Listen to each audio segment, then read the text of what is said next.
आज अपने गांव प्रिय दादाजी ब्रह्मांड में लीन स्वर्गीय परशुराम जी मदेरणा को श्रद्धा सुमन अर्पित करने आए।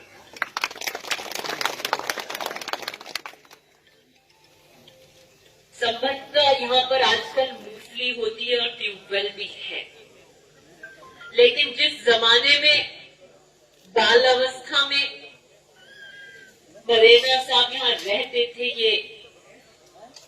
यहाँ कोई पानी की व्यवस्था नहीं थी। ढोरों की ये धरती से निकलकर राजस्थान के अंदर किसान राजनीति को शिथिज पे पहुंचाने का काम किया स्वर्गीय परशुराम ने। ये वो जमीन है जो कालजयी हो गई है, युगों युगों युगों युग बदलते रहेंगे। जैसे महाभारत के एक एक किरदार को, चाहे वो छल और कपटी था, चाहे वो उदार और राजवीर था, वो गाथा चलती चली जाएगी। उसी तरह चांदी की जमीन, इस मिट्टी को मदेरणा साहब ने अपने सिद्धांतों से सींचकर राजस्थान की राजनीति में कालजयी कर दिया है। विकट परिस्थितियों में यहां से निकले, पराधीन भारत के अंदर, आजादी के अंदर किसानों के उत्थान के लिए किसान मारवाड़ सभा के बलदेव जी मिर्धा के साथ जागृति फैलाने का काम करते थे। और जब लोकतांत्रिक व्यवस्था राजस्थान के अंदर स्थापित हुई तो कांग्रेस में विलय होने के बाद मारवाड़ के अंदर कांग्रेस के जनक रहे, गांव गांव में बसाने का काम कांग्रेस को किया तो स्वर्गीय परशुराम जी मदेरणा ने किया। कागजी तारीख देखोगे तो मैं 11 दिसंबर 2018 को विधायक बनी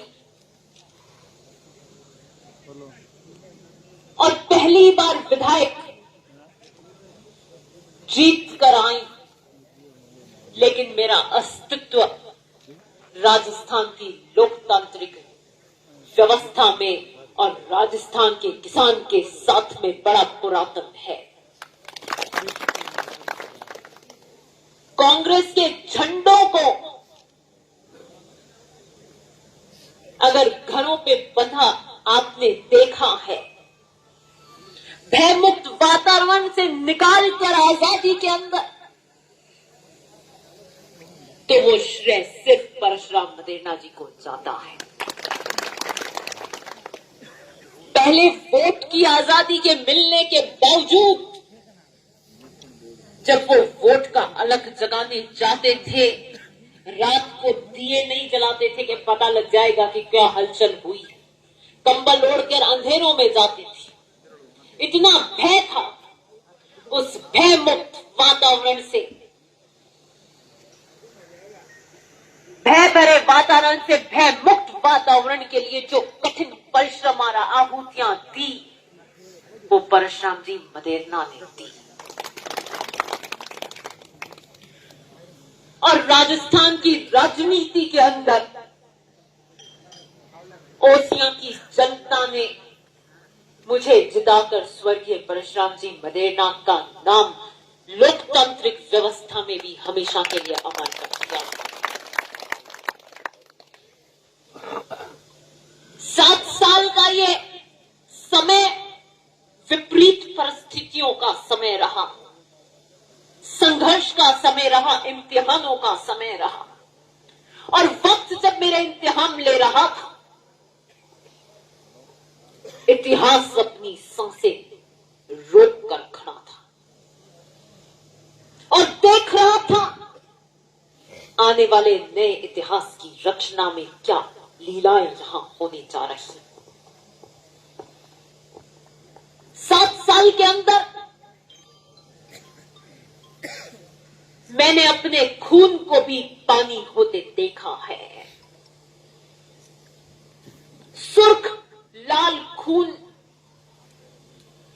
कहते हैं खून के रिश्ते बड़े गहरे होते हैं। मैंने बदलते वक्त में उनको भी पानी होते देखा, बिना रंग का होते देखा, पतला होते देखा। मैंने व्यक्तिगत आरोपों को सहा और अपनों का प्रहार भी वज्र सा था, लेकिन बिना चेहरे पे किसी शिकंद के बर्दाश्त किया। परछाई ने साथ छोड़ दिया, लेकिन मैं शासन के लिए संघर्ष नहीं कर रही थी, मैं राज्य के लिए संघर्ष नहीं कर रही थी। मेरा राज्य अभिषेक हो, मुकुट धरा जाए, इसके लिए संघर्ष नहीं कर रही थी। मैं संघर्ष कर रही थी प्रिय पूजनीय दादाजी के सिद्धांतिक मूल्यों के लिए। और यही कारण है कि 7 साल के अंदर धर्म और अधर्म की लड़ाई के अंदर अपने पराए हुए, गैर अपने हुए, ये सिलसिला चलता रहा। कहते अगर मैं रुक जाती तो ये जमीन मेरे पांव पत्थर कर देती, और मैं चलती रही। कांटों की चुभन और शोलों के अंगारों की जलन के बावजूद छाले पड़ गए तो भी मैं चलती रही, निरंतर चलती रही।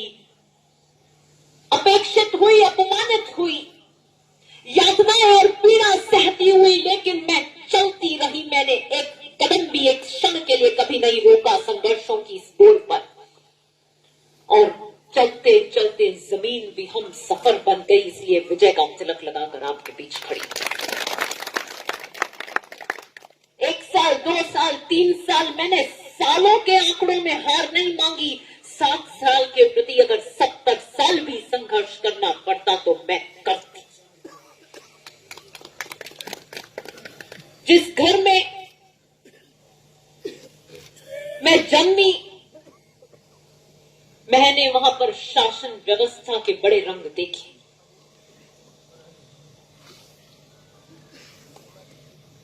लेकिन मैं फिर भी अभिमन्यु थी। अभिमन्यु सिर्फ वो नहीं है जिसका कौरव छल से वध कर देते हैं। अभिमन्यु का मतलब है बालक जो उम्र के अभाव के कारण युद्ध की सारी पारंगताएं, निपुणताएं सीखा नहीं हो, जो आधा शास्त्र आधा युद्ध, शस्त्रों की निपुणता में इतना निपुण नहीं हुआ, आधा ही सीखा हो उम्र के अभाव के कारण। मैं राजनीतिक जीवन में अभिमन्यु थी, लेकिन मैं प्रतिपल सीख रही थी। जब से मेरी समझ पकड़ी, मैं राजनीति के बदसूरत रंग, चमक चांदनी वाले रंग, सफेद कौन सा है, काला कौन सा है, पीला कौन सा है, लाल कौन सा है, कौन से 7 रंग राजनीति के इंद्रधनुष बनते हैं, और कौन से 7 रंगों को विपक्ष में जरूरत होती है, कौन से रंगों की सत्ता पक्ष में जरूरत होती है, कौन से रंगों की गांव के व्यक्ति से जुड़ाव की जरूरत होती है, कौन से रंगों से प्रशासन और अधिकारियों के लिए जरूरत होती है। इन सब को मैंने प्रतिपल जिया, और निस्संदेह इसका कारण जन्म रहा।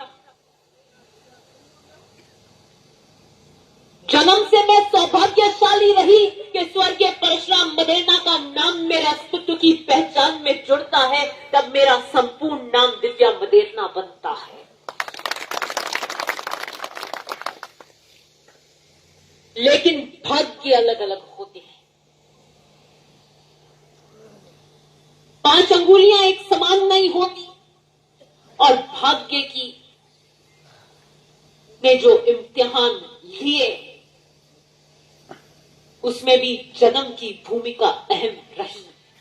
वो इसलिए रही कि आपसे जो मेरा रिश्ता है अनवरत 70 साल से चला आ रहा है, पीढ़ियों का ये रिश्ता भी मुझे जन्म से मिला आपके साथ। लेकिन इसे मुझे अब परिश्रम से बनाना था। मैंने बुरे वक्त में सबने साथ छोड़ा, लेकिन राजस्थान के किसान, मारवाड़ के किसान ने मेरा साथ बुरी परिस्थितियों में नहीं छोड़ा। मैं मेरे पिता से जब पहली बार 11 तारीख को सर्टिफिकेट लेकर मिलने गई तो मजाक की कि मेरे को इतने वोट नहीं मिलते थे। मैं तो 4-5 हजार इतने में बड़ी मुश्किल से हम टक्कर रहती थी। 98 के चुनाव में मदेरणा साहब को ऐतिहासिक जीत मिली थी। ये ऐतिहासिक जीत इस बात को दर्शाती है कि जब शासन और राजनीतिक व्यवस्था से मूल्य और सिद्धांत खत्म होने लगते हैं तो जनता उठ खड़ी होती है।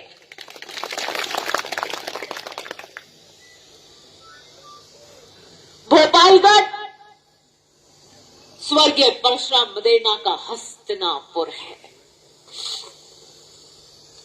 लोहावट उनकी जन्मभूमि है और ओसियां भी उनकी कर्मभूमि है।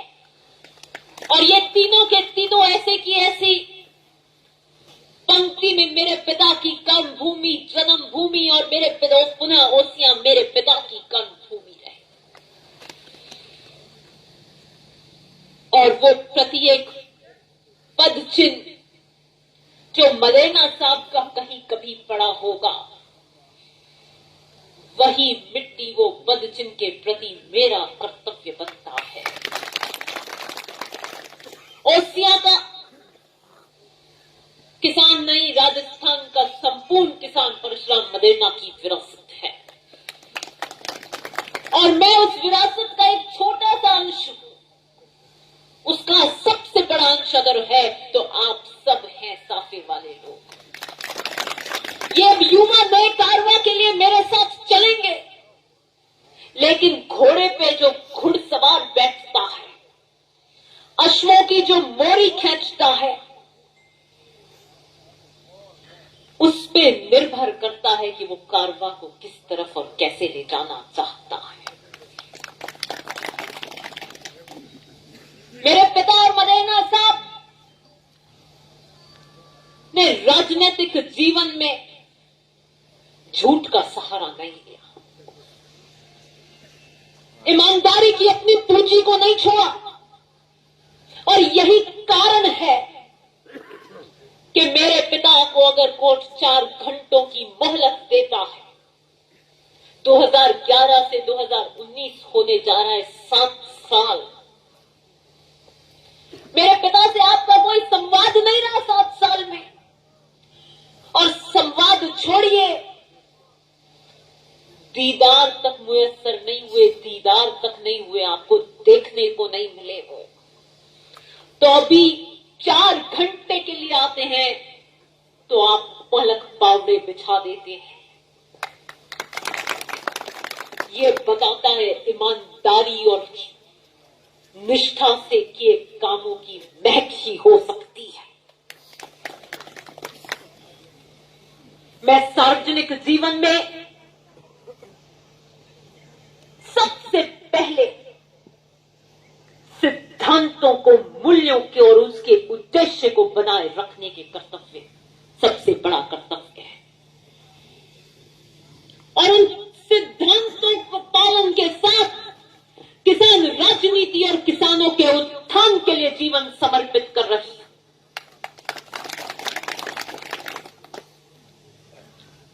विकट परिस्थितियों के अंदर ओसियां की जनता ने जो जनादेश दिया है, जातिवाद की राजनीति से ऊपर उठकर जनादेश दिया, इसलिए मैं ओसियां की जनता को सलाम करती हूं।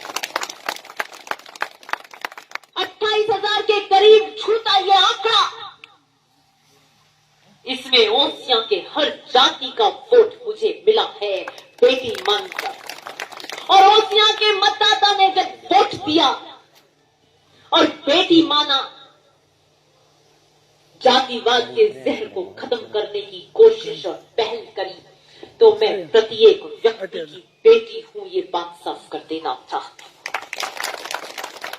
मैं गरीब की बेटी हूं, मैं दलित की बेटी हूं, मैं पिछड़े की बेटी हूं, मैं शोषित की बेटी हूं, मैं बुजुर्ग सांपे वालों की बेटी हूं, मैं किसान की बेटी हूं।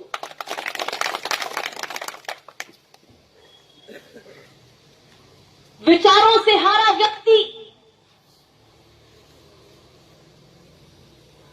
जो आ नहीं सकता, जो पहुंच नहीं सकता, जिसके पास संसाधन नहीं है, वो गरीब कोई अपनी झोपड़ी में बैठा हो,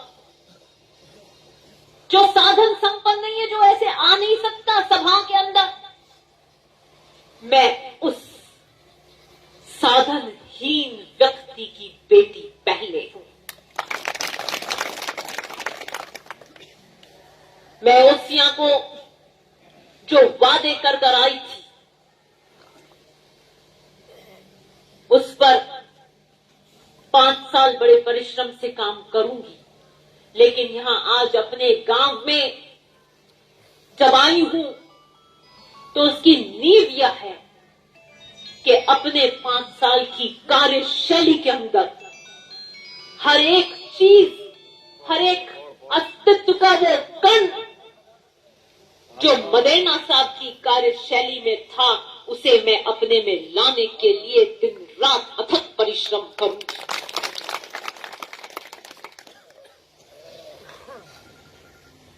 मेरे पिता चंदनमल जी वैध वित्त मंत्री थे 98 के अंदर, फिर उसके बाद उन्होंने इस्तीफा दे दिया और राजनीति से भी परित्याग कर दिया। और मेरे पिता जिला प्रमुख थे, उनसे मिलने गए, बड़े परिचित थे, पुराने कड़क थे, और उन्होंने कहा महिपाल कड़काई अपने पिता की तरह रखना सार्वजनिक जीवन में, इसलिए कि व्यवसाय धंधा नरमाई से होता है और शासन कड़काई से होता है। ये सेठ साहब बैठे हैं, ब्लॉक अध्यक्ष हैं ओसियां के, इनके पिताजी की पैठ दूर दूर तक आज भी अगर आप किसी से पूछेंगे, जब किसी में पैसे मांगते हैं, कोई उधार है, तो ये कहते हैं सब आज नहीं, एक हफ्ते बाद नहीं, एक हफ्ते बाद देंगे। तो कहते कोई बात नहीं की फंड पर 2 महीने बाद दे दीजिए, थारा ही जाए। हाँ हमूता ही नहीं आवे तो ठाए की तो आ रही हो, आ जाए 2 महीने, कड़क नहीं रह सके, नहीं आज ही दो कि नहीं दो। लेकिन जो शासन करेगा, जो शासक है, उसे कड़काई रखनी पड़ेगी। जो नरमाई रख देगा तो नीचे आपके किसी के काम नहीं होंगे, अधिकारियों की जवाबदेही नहीं होगी। पुराने जमाने के अंदर अश्वमेध यज्ञ होता था, घोड़े के ऊपर एक झंडा बांधकर राजा छोड़ देते थे, और जहां जहां वो दौड़ता था वो उस राज्य साम्राज्य की सीमा बनती थी, और जिस सीमा पे उसको चुनौती मिलती थी तो फिर युद्ध होता था। उसे अश्वमेध यज्ञ कहते हैं। और सरकारी घोड़ों की मोरी खींचनी है, ईमानदारी से आपका काम हो सके, निष्ठा से काम हो सके, गरीब का काम हो सके, तो निश्चित रूप से ईमानदारी की कड़काई मुझे रखनी पड़ेगी। इसकी गहराई को मैंने प्रतिपल जिया और समझा है। बड़े आक्षेप, व्यक्तिगत आक्षेपों में कहा कि महिपाल जी बाहर आ जाएंगे तो दिव्या चुनाव जीत सकती है, नहीं तो किसी भी सूरत हाल में दिव्या चुनाव नहीं जीत सकती ओसियां का। और मैं नमन करती हूं ओसियां की जनता को। या तो शिव के पास आंख थी, ऐसी शिवगामी आंख ओसियां की जनता को मिली है राजनीतिक निर्णय करने का। आपने मुझे अपंग होने के कलंक से बचा दिया। ये कलंक मेरा व्यक्तिगत कलंक नहीं होता। आपने इस बात, इस जनादेश से ये कह दिया युगों युगों के लिए कि किसान वर्ग पे अगर मुसीबतें आएंगी, ईमानदारी पर मुसीबतें आएंगी, निष्ठा पर, परिश्रम पर मुसीबतें आएंगी, काले बादल आएंगे, तब जनता उठ खड़ी होएगी। और ओसिया की जनता ने यही किया कि सिंहासन खाली करो, जनता आती है।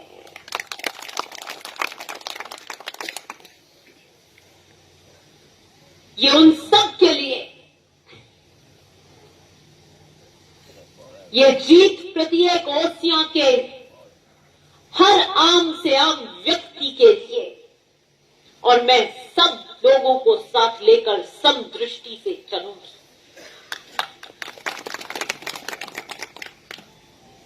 मेरी पहचान कि ये मिट्टी, इस मिट्टी की खुशबू, इसकी मादकता, राजस्थान में कोई दूसरा नेता परशुराम मदेरणा जैसा ना हुआ है, ना होगा।